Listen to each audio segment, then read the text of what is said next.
Bem, para os que já acompanharam a cerimônia, já falamos o sim, então agora vamos festejar.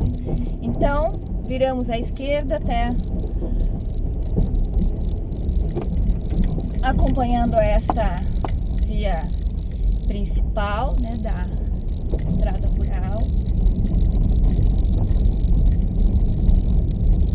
Vamos acompanhar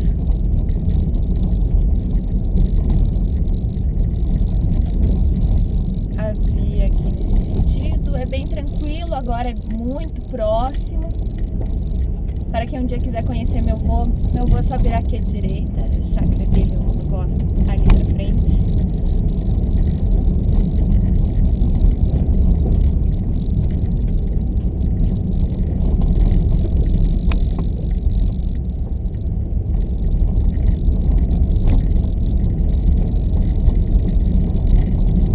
Vamos acompanhando, tem uma plaquinha, tem uma faixinha ali da OAB.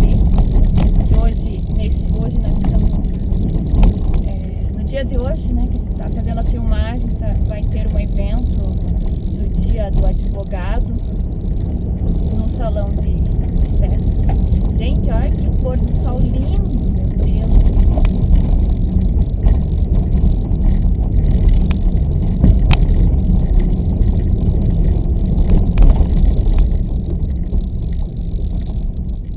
Quando vocês virem até o casamento, não precisa lavar o carro, tá?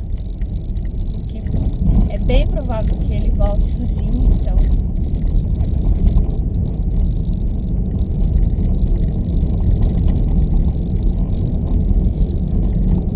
Desse ponto já é possível visualizar o salão do Tulipas Eventos. Então, como vocês puderam perceber, é bem próximo mesmo da capela, é próximo também, né, do centro da cidade, né, da região central, então é muito fácil chegar até aqui.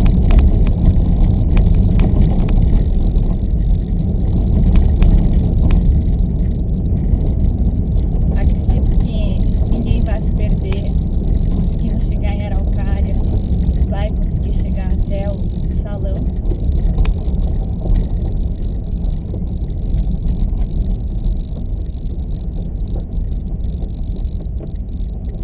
Chegamos então até o salão.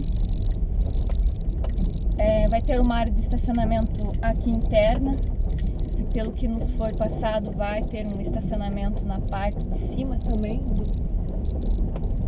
do salão, com acesso a uns 50 metros. Já tem portão.